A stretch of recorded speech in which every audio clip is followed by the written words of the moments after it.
Hello and welcome back to SpyHards podcast. I am Agent Scott, And I'm Cam the Provocateur. and we're here continuing our journey into 1990's Sean Connery-led spy film. No, it's not a Bond. It's The Russia House, and we have a very special interview for you. Yes, we are talking to director of photography Ian Baker, who has a pretty long filmography working with the director of Russia House, Fred Skepsey. But he also worked on films like 1989's Dolph Lundgren-led The Punisher, or Queen of the Damned, or even Evan Almighty. He's done a lot throughout his career, but we're here to talk about The Russia House, so without further ado, Cam, roll it. And joining us now on the show, the director of photography of this week's film, 1990's The Russia House, it is Mr. Ian Baker. Hello, sir. How are you doing? Good, thank you. It's wonderful to have you here. We've got a lot of questions about the Russia House, but I think before we dive into that a little bit, let's talk about you and how you got your start in filmmaking. I think the first question I always like to ask is, basically that. What prompted you to want to become a filmmaker in the first place? Well, way back, I went to fine art school, and the fine art school, while I was there, developed a mini subject called filmmaking. So they had an old 16mm camera, and we made little films. I got quite interested in filmmaking, so I applied for a job with Fred Skepsey. He, at that stage, had a commercial production company making television commercials, and I started there as a studio roustabout. And one thing led to another, and I ended up quite quickly shooting television commercials for Fred Skepsey. And then Fred Skepsey, of course, started to make films, and I was very lucky to be invited onto those. And I guess the rest is history.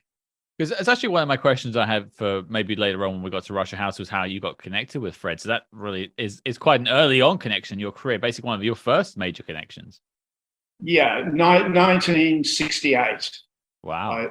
In fact, January of 1969, I started working. I worked for Fred Skepsey on salary, and then I left and became a freelancer, which I had remained, till this very moment.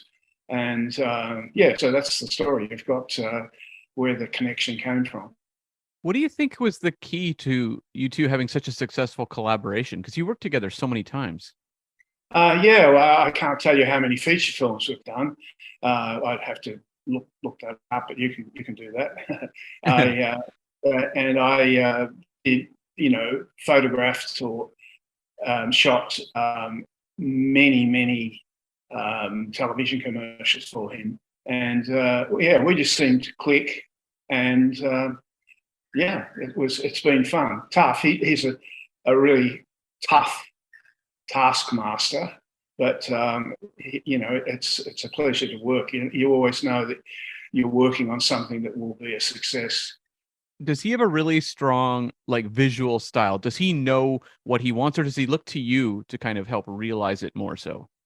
He is very visual, but our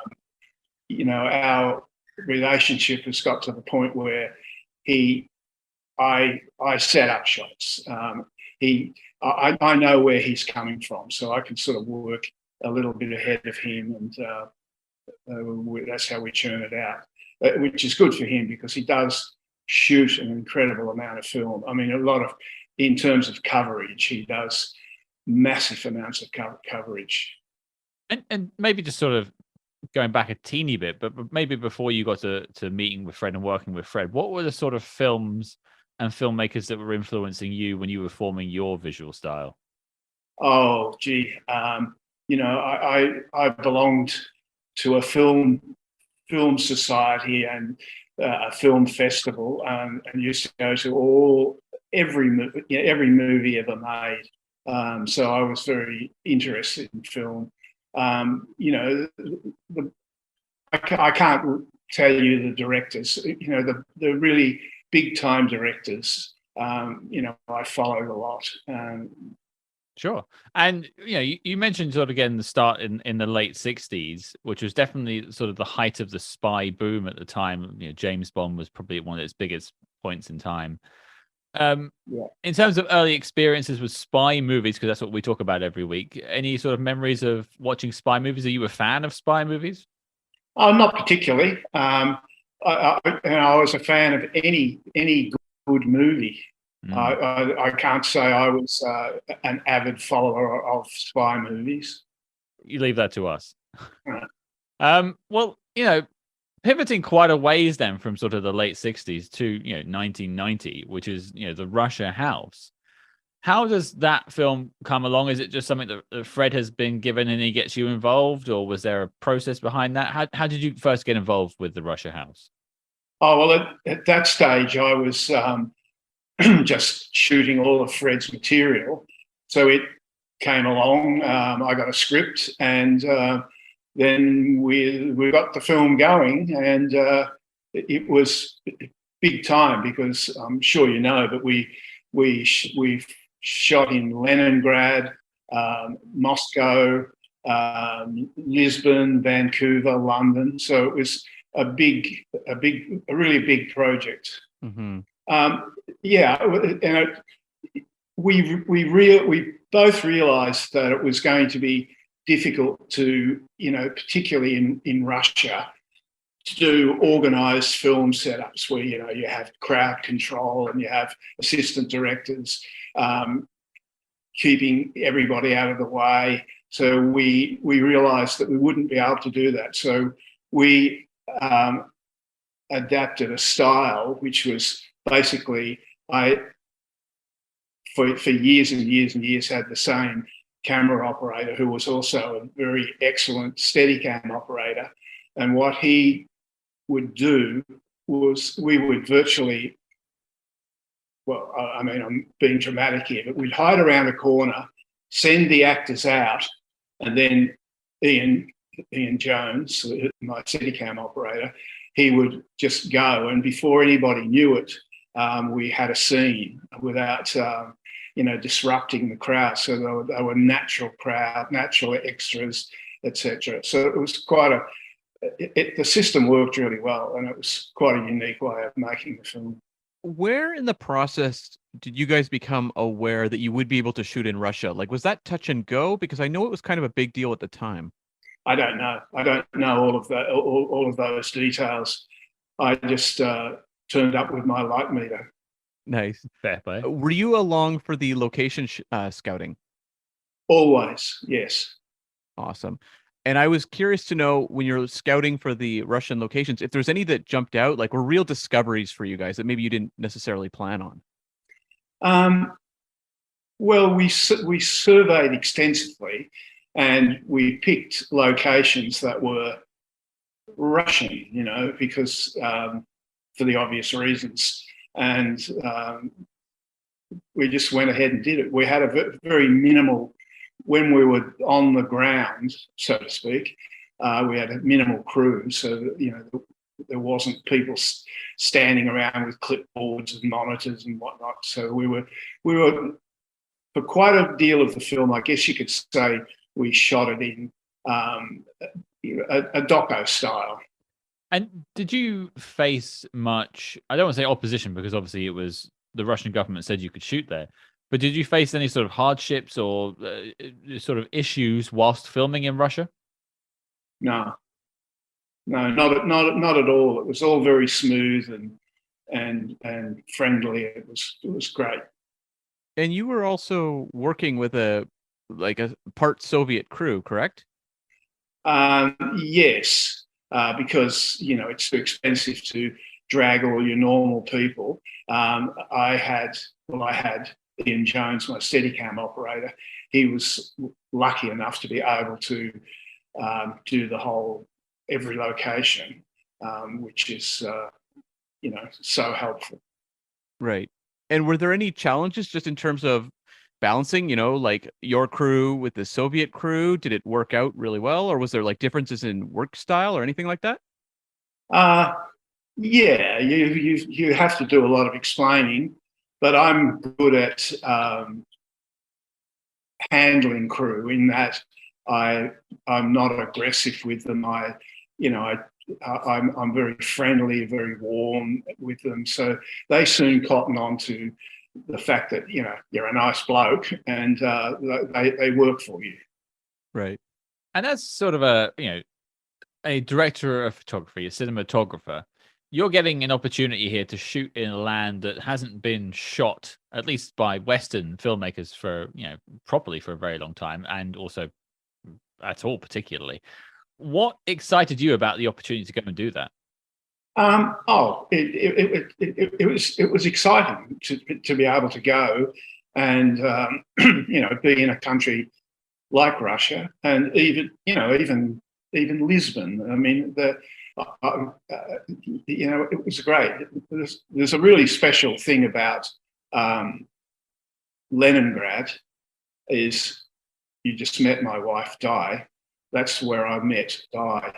Di is from London, and she's a makeup artist, and she was handling Michelle Pfeiffer. Oh, wow. And we met, and the rest is history. Here we are. Wow. The legacy of the Russia House is very strong in your life. Yes, exactly. Yeah. Well, speaking of the lead actors, Michelle Pfeiffer, Sean Connery, we actually had a previous guest on the show, one of the actors, Nicholas Wooderson, who's in the film towards the start, and he spoke a bit about working with Michelle Pfeiffer. But just from your perspective, shooting both Michelle and Sean and the rest of the cast, how was it like working with those people? Did they get involved with what they wanted as well, or was it really just you and Fred's sort of vision there? No, the visual part of it is Fred's and mine, but Sean and Michelle were absolutely wonderful to work with. They were, just think about it. There they are. They've not got assistant directors ushering them around. They're, being dramatic again, but they're told to hide around the corner and jump out, and the steady cam will get you. They bought into all of that really wonderfully. I mean, if there's one place that in 1990 where you could have Sean Connery walking in the streets and not get mobbed, it is sort of behind the Iron Curtain. It makes sense. Yeah, exactly. I guess nobody. Probably 1 in 1,000 people in any particular street would know who he was. So it was good, and you generally find when you do that sort of doco style. Probably should stop saying that, it wasn't a documentary, but when you do use that style of shooting, people just, it all happens before they can get excited. And when you were putting together plans to go film there, were there any, did you guys have a strong vision of how you wanted to portray the locations? What kind of style were you looking for? Well, I guess the word to use is a real and natural style. That it was, the place, not like set up and set. It was meant to be real, and I think it is. And I think that realism is really interesting because we talk about spy movies, and often spy movies, there's a very stylistic approach to the visuals because they want to kind of give it that intrigue feel, where I think it's really interesting when you watch the Russia House, how everything feels very realistic. It doesn't feel like it's kind of a heightened espionage. Yeah. Well, that's right. And it's great to say that about it. It is quite a unique film in that way. Well, it's unique when you know how it was done. I was going to ask you about maybe what your favorite shot from the film is, or something you put together. But I suppose maybe I'll lead us off by saying what I think is one of the best shots of the film. And that's something achieved by you and Fred, which is you've got Sean Connery sat in his hotel room, and you framed it so just outside the window is the hammer and sickle. Oh, yeah. Outside. I don't know if you remember that shot at all, but it jumped out. It's actually one of the reasons I sent this email to you in the first place, to put this together, because that is craft right there. There was a lot of thought put into that shot. There's no attention paid. Sean's not looking at the hammer and sickle. It's just there, and it's framing, and it looks really good. I mean, do you remember putting that scene together and sort of what your favorite shots were from the film as well? I remember that, but that's what we do, or I do, and fortunately Fred is all for that system too, is to, you know, you don't just go into a hotel room and shoot out to a brick wall. You make something of it. So you find the particular room that's got that as a backdrop. That's deliberate. It's not, this didn't happen. It's deliberate. You find those locations.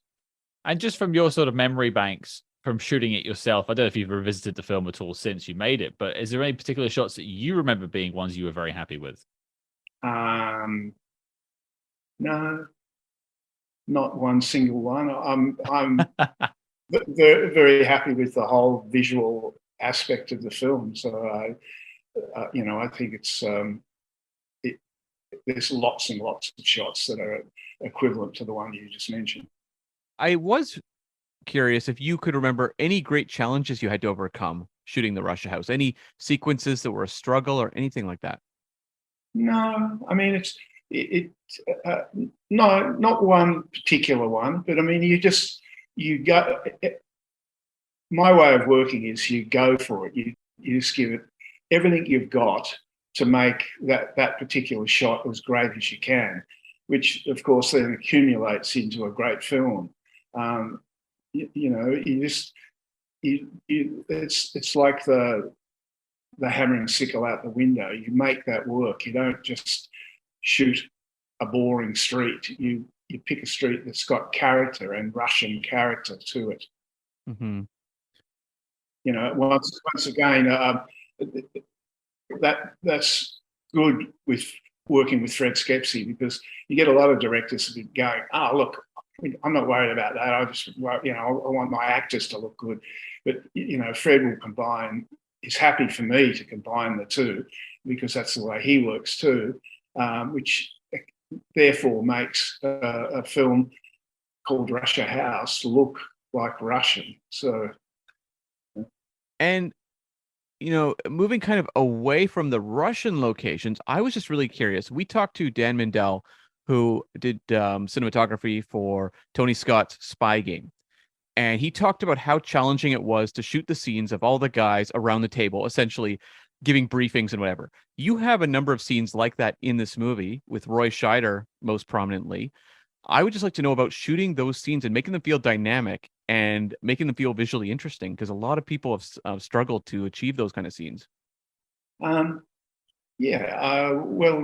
it's the same answer, really. You just make the location as good as you can, so that the actors become part of that. And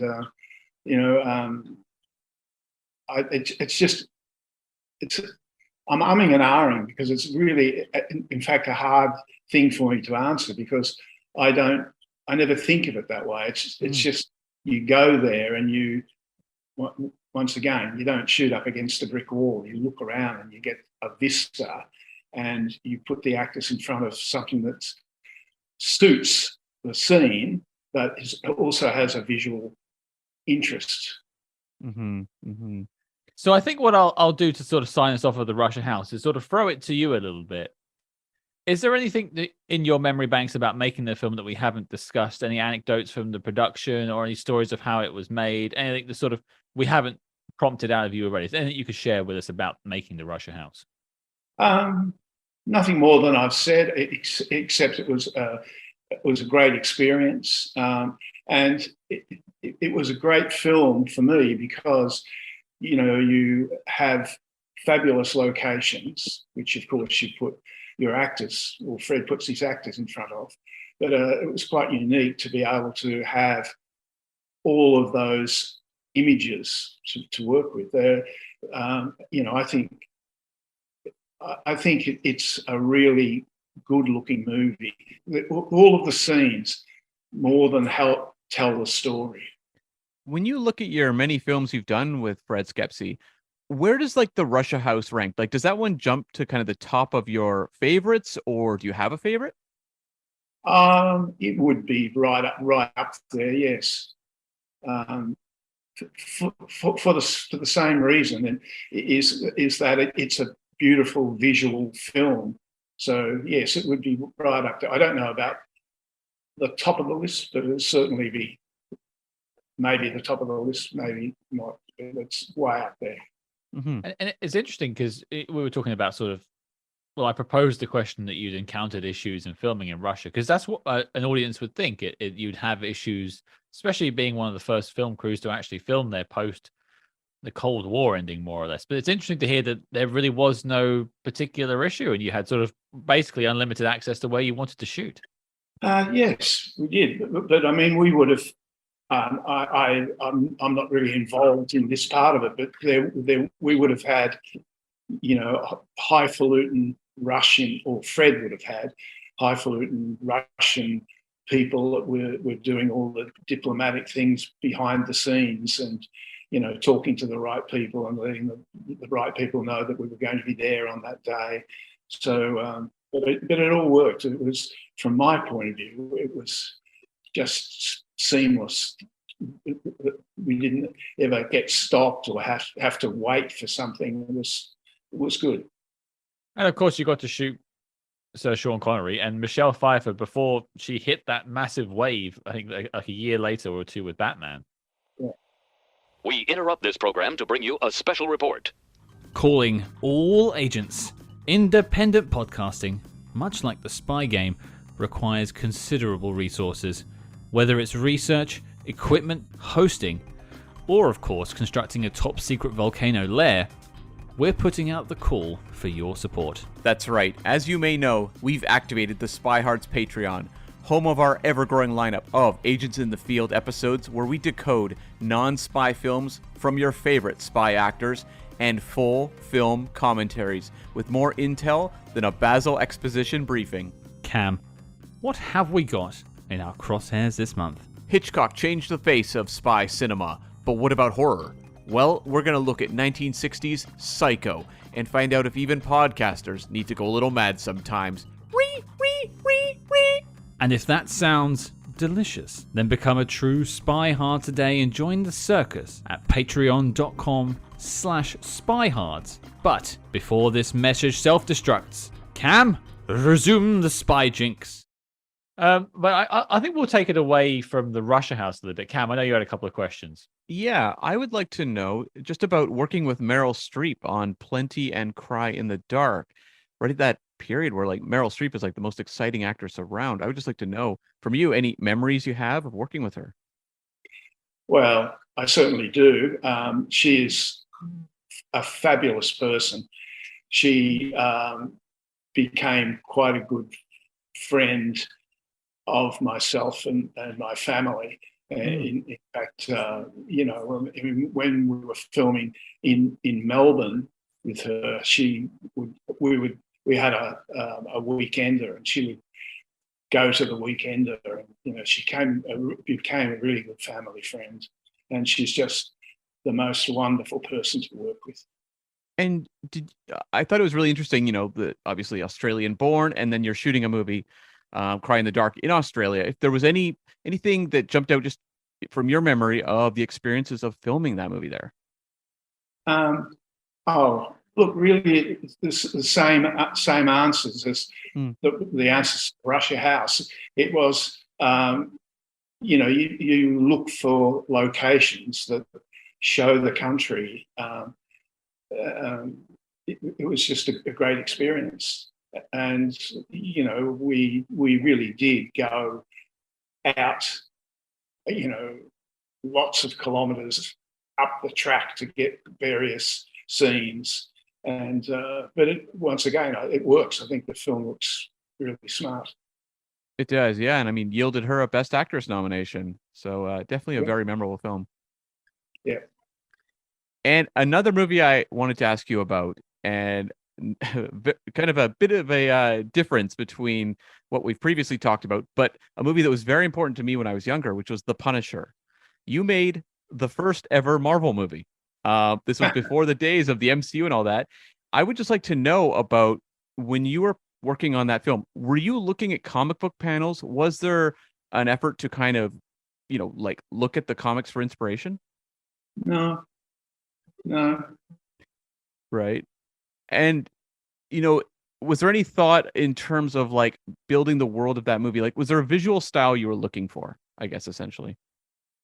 The answer would have to be yes. I can't really break it. It was so long ago. I can't really break it down to tell you how. But you just collaborate with the director. Who was the director? Mark Goldblatt, who it was. And you just work with them. I mean, Mark wasn't a massive visual person like Fred Skepsey is, but you're there, and my creative background, from having been in art school to just loving photography, just you make the place look really good, or you make the scene look really good. And did you have any memories of working with Dolph Lundgren and kind of creating a comic book icon there? Dolph was good to work with. He certainly liked to do it his way, but he was good. I've had a couple in my career, a couple of bad experiences with actors, but you haven't touched on any of those films yet. So. Oh, too bad. I'd love to hear those stories. There's still time. There's still time. Yeah. Okay, well then I suppose let's necessarily begin to wrap us up. And one question I always like to ask is, of your filmography, what is the film you think is the best example of your? Oh, go on. Look, I'm looking at them all. Queen of the Damned. Not that it was such a huge film, but it was fun to work on. It Runs in the Family is another one. The Chamber. Russia House certainly sticks out. Roxanne is a fun picture to work on. That was really good, actually. Yeah, it's definitely one of those early must-watch Steve Martin films. I didn't know Shelley Duvall was in that one. Huh. Yeah. Chandler Jimmy Blacksmith. They were all fun. I mean, all of them are fun. I take them on with the intention of loving working on them, and that's I hope that's why they all look as smart as they do. So. Another question I think is always important to ask is, in looking at your filmography, obviously you've got the list in front of you there. Is there a film that you feel like you're really proud of, but maybe didn't get enough love in terms of audience responses or box office response that you think people should check out? Apart from the Russia House, obviously. Well, my least favorite film, it would be Mr. Baseball. How come? How come? Yeah. Like, what is it that jumps out about that one? It was difficult. That's all I can say. Well, no, I mean more one like a film that you're really proud of, but like it didn't get the love you feel like it should have. So something like perhaps like an underrated Ian Baker film. No, I'm not really. I mean, I'm sort of. I mean, some of them were more viewed than others, but the feedback I always got from every single one of them was, great. They were liked, but I guess the box office figures would really answer the question. Yeah. Well, my last question, and this is the question we always wrap our shows up with. Every guest that's ever been on the show has been asked this, and I know you don't profess to be a particularly big fan of the spy movie genre, but there must be one in your banks there. What is your favorite spy movie of all time? Unless you gave me a list of them. Luckily, that's what we do. Tell me yours, and I'll tell you if I agree. Well, I'll give you a few. North by Northwest is a classic. Goldfinger, The 39 Steps. Cam? I've got loads. Well, I guess like the question is like, are you a James Bond guy? Yeah.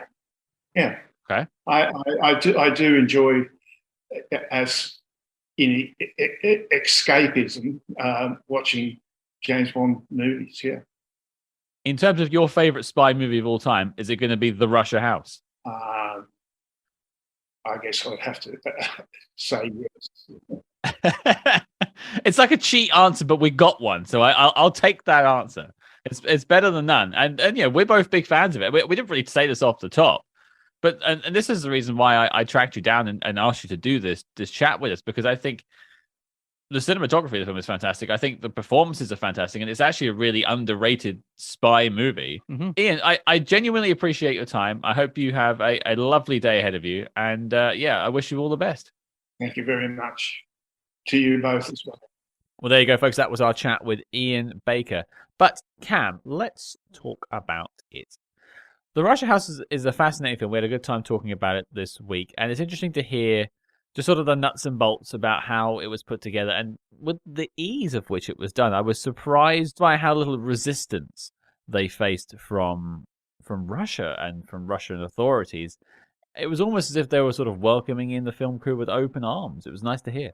Yeah, I mean, when I read about this film being, shot in Russia, having a half Soviet crew, you start to imagine like the complications that could come from that. I half expected, the stories of production to wind up being like the Anthony Edwards experience in Gotcha, wandering into East Berlin. Like, what could have happened on this film shoot? So it was actually very interesting to hear Ian talk about how, yes, there was some initial maybe communication issues between them and the Soviet crew, but ultimately, like, it was a very professional film shoot. There was not a lot of headaches along the way, and they found some amazing, beautiful locations and an interesting way to showcase them in the movie. And I was convinced we were going to hear about sort of like a funeral in Berlin situation where famously Michael Caine was harassed a little bit by East Berlin authorities around sort of Checkpoint Charlie and things like that whilst they were shooting. They used mirrors to put light into the lens of the cameras to try and ruin shots and things like that. Just being dicks. So I had a feeling it'd be a situation like that, but then it actually turns out it's actually more like a situation once again with Michael Caine, where he went to do the follow-up Harry Palmer films a few years after this, actually, and didn't have much trouble with the shoots apart from his own personal problems with it. Well, he said it was the most unprofessional shoot of his entire life. I don't think he blames that on necessarily Russia. He said the Russian film crews. Oh, sure, the film crews maybe, but I don't think Russian authorities made that shoot any worse. No, that's true. That's true. Just weird choices to make it in the first place made it worse.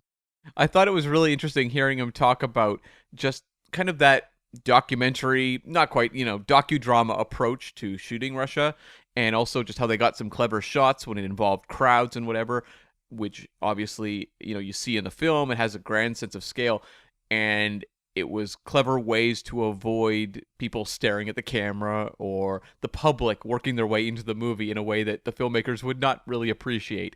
So I thought that was really interesting to hear him talk about. And also just like finding some of the locations and also wanting to capture a very realistic take on Russia, a version that would feel like you are there versus, as I said in the interview, a lot of the movies we look at that tackle foreign locales or what have you, they make them look almost like fantasy-like or noirish or something like that. Like they bring a certain filmmaking filter to them. And I appreciated hearing him talk about the realism they were striving for. Well, you think of other productions like Bond films. When a location opens up, they can shoot for the first time. They tend to want to go in there and really capture the magic of the place. But that can lend itself to appearing more like fantasy. Mm-hmm.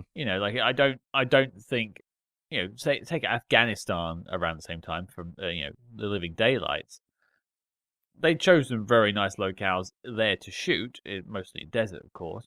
But you look at this; it's all very much dirty on the streets. What a city is actually like, but also still capturing some of the majesty of the architecture that you find in places like Leningrad. I think that's now called St. Petersburg. And I like that they attempted to do that. I think they were successful in doing it, and it's it must have been quite interesting and challenging as a filmmaker to be like, how do we capture this new place that hasn't really been explored properly by Western film crews, without making it seem too outlandish or otherworldly, and just somewhere like you could actually go. Or also, it doesn't make it come across as, a scary other, which I think would have been tempting for a lot of film productions at that time. It's the late 80s, early 90s. It would be very easy to portray it as Russia's a scary place to go. Well, you could see it easily where they just have lots of shots of military marches and the old tank rolling around, which you could shoot in London and see a military march every day and make it look like it's a military dictatorship here. So yeah, it's all in how you shoot it, and I think they made a conscious effort to try and portray Russia as, I don't say a friendly state at that point in time. Geopolitics has obviously moved on since then. But, an approachable place that is just like us, not an other, as you say. Yeah. And also, just a home for, Michelle Pfeiffer's character and a lot of the characters in the movie. Like, that is where they live. One thing I think was interesting as well, which we sort of spoke about right at the beginning, is spy movies aren't Ian's bag. They're not his kind of thing. But what I think is interesting as well is that they managed to create him and Fred, the director, managed to create a very successful film whilst not necessarily being fans of that genre. And I don't think, and looking at history, there's a lot of examples of spy movies and other genres where outsiders have come in and given good work. You don't need to have these sort of adoring fans. And some of the thing actually gets in the way. If you are dedicated to, adapting a book or adapting something else and you have to do it that way, it can start to fall apart. I think of actually, Frederick Forsyth in The Fourth Protocol. Frederick wrote the book and also did the screenplay. And one of the problems we had with that film was sometimes it felt more like it was a book on screen instead of an adapted screenplay, basically. It wasn't necessarily a story made for movies at that point. It probably just a more finesse. And I think in this situation, they did a very good job. It's also always interesting when you have someone who's not, born with spy DNA, who has to make spy movies, when it's someone who has a very diverse filmography and tackles all different genres, and then they do something like this. It makes it stand out that much more because it feels different than everything else out there in the marketplace. Yeah. And so, yeah, like the Russia House, definitely. I don't have a lot of comparison points when I talk about the Russia House. No, it's tough. It's tough to think of say with like Fourth Protocol, you can say if you're a fan of the Harry Palmer films, it's probably something you can go and check out. Or if you want to see like early Pierce Brosnan. With this, I don't know where the connective tissue would be. Maybe if you're a Le Carré expert, and I will just say, spy DNA, is that like smart blood? It's the smartest of bloods. Of course, yes. Although I don't ever classify myself as smart. Well, you don't have spy blood. Ah, right. No spy DNA here. But any notes for you, Cam? I really enjoyed hearing his anecdote just about working with Meryl Streep on two of her 80s films, Plenty and Cry in the Dark. You never quite know when you ask someone who worked on a film, if, the production stories you're going to hear. But what was really interesting was hearing him talk about how there was a real personal connection between him and Meryl Streep and how, she became kind of a friend of the family. So that's always nice to hear. But also, I couldn't wait to ask about The Punisher from 1989 because, growing up, there was DC movies out there. There was the Supermans, there was the Batmans. Marvel, nada. Other than the Green Goblin face in Maximum Overdrive, not a lot out there that was Marvel related. And so there was a lot of excitement for me watching The Punisher as a kid. And kind of true to what I expected, this was an era that didn't really care about comic books at all when it came to adapting these things. And it kind of confirmed my suspicions that they weren't exactly poring over comic book panels. But I did enjoy hearing him talk about working with Dolph Lundgren and creating the first of the cinematic Marvel icons on screen. Well, and also at the time of recording, we've just learned that the Punisher's coming back to the new Daredevil series. So that character is still living on screen somewhere, maybe not on cinema screens, but on your small screens. It is pretty interesting how when you look at all the Marvel characters, the Punisher is the one who's had the most actors inhabit them. Like iterations. Yeah. Hasn't Batman had more?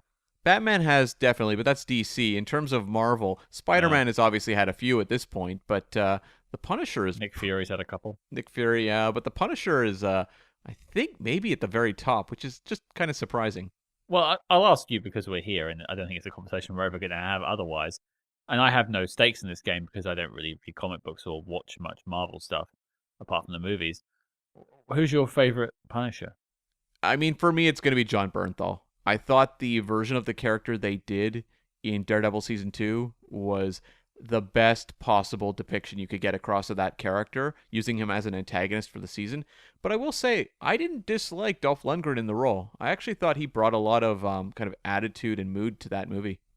Sorry, Thomas Jane. I didn't mind him either. Oh, okay, fine. Thomas Jane fan there. I have seen none of these films, and I've never watched any of the Marvel shows with him in it, apart from that Daredevil season. So I think that's my only time I've ever seen anything Punisher. Oh, that's interesting. Huh. Yeah, it's just not something that really ever grabbed me, but maybe that'll change when I see the Punisher pop up in the new Daredevil, because I will be checking that out. So we'll see how that goes. Although I imagine it will probably slightly tweak what we had on Netflix. I suspect it'll be a milder version, yes. There you go, folks. I hope you enjoyed the chat with Mr. Ian Baker all about the Russia House, and make sure you stay tuned for next week for our chat with the director, Mr. Fred Skepsey. But next Tuesday, we have something very, very special coming your way. Usually I'd throw to Cam at this point, but I'm going to take the reins and introduce next week's episode.